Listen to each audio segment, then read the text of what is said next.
I've known Chris since elementary school, and during the 2 years we've lived together in this apartment, he hasn't changed much.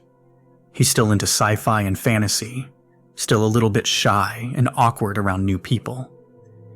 He still struggles with weight and confidence issues, and he's still one of the most thoughtful people I know.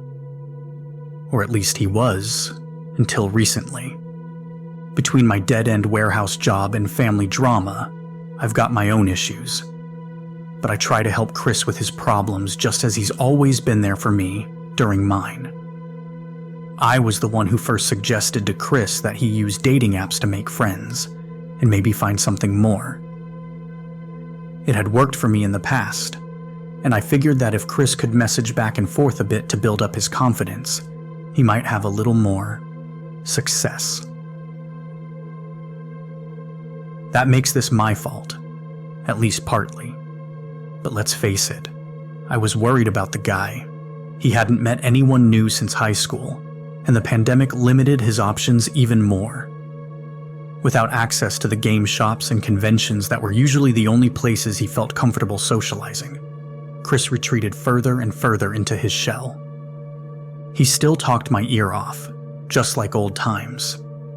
But I was worried about what might happen if I moved out or started dating someone seriously myself.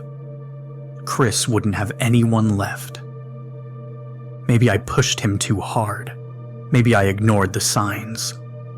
It's not like the profile he showed me looked photoshopped or fake. The girl had more than one picture, and she looked normal enough. She could even carry on a conversation, although the messages Chris showed me were a bit strange. It was like he'd been messaging back and forth with a dictionary. I figured she was just being formal. After all, maybe she was a little shy too. It's true that her grin was a little big, and her eyes seemed so wide and eager. But that could have just been a trick of the light. I didn't want to discourage my pal from his first opportunity in years, just based on some weird vibe I was getting. She had suggested that they meet, and I told Chris to go for it. That was about 3 days ago. On the night of their date, I remember smirking when the clock passed midnight. My buddy Chris had finally scored, I thought.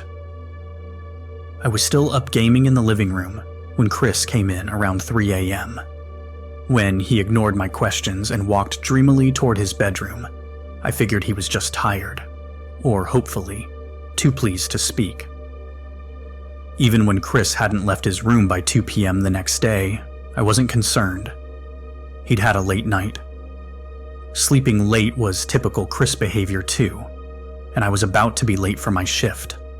I didn't start to feel concerned until I came home late that night.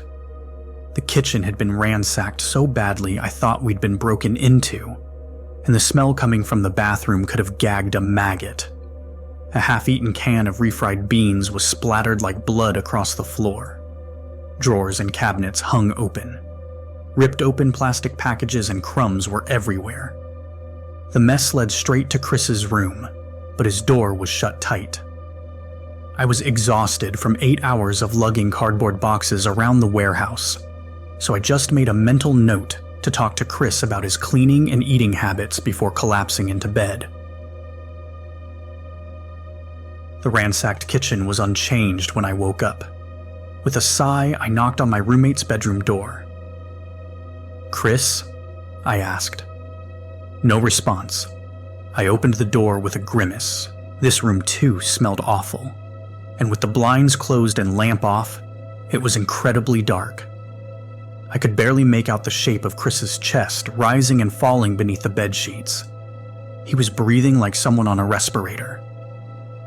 "Chris?" I tried again, a little louder. I stepped in something and cursed as I made my way toward the bedside lamp, the only source of light in Chris's room. I felt for the switch and clicked it on.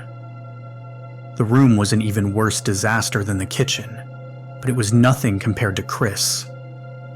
He looked swollen.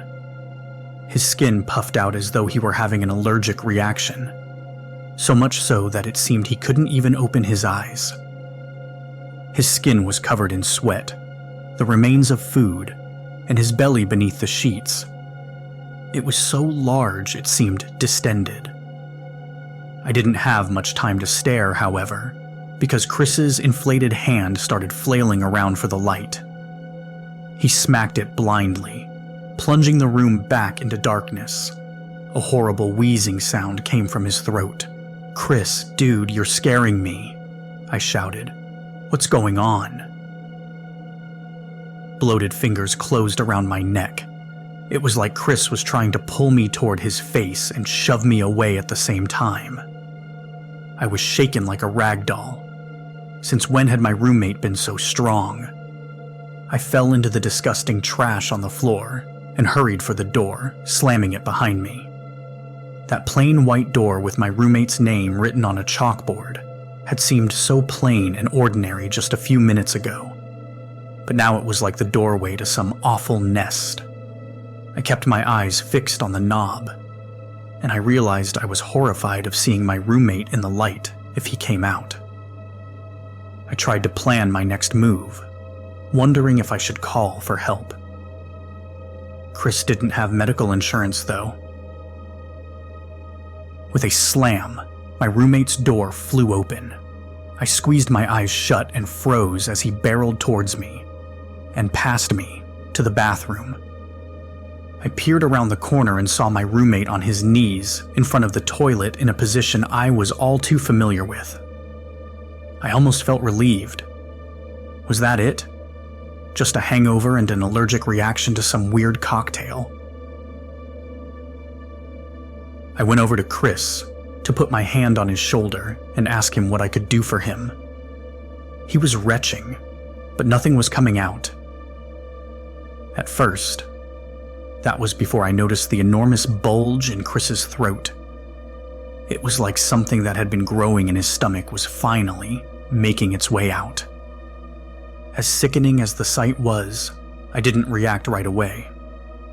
Not until I saw the first tendril, white and nerve-like, probing out from my friend's mouth. More followed. They reached out blindly for anything they could touch, including me. I shrieked and backed away from the lengthening forest of pale tendrils. It seemed impossible that the writhing mass in front of me could have all fit inside of Chris. But what they were dragging out of him was even worse. The tendrils arranged themselves like spiders' legs, pushing against the bathroom counter, the toilet, and the walls. Chris collapsed as they heaved something out of his throat.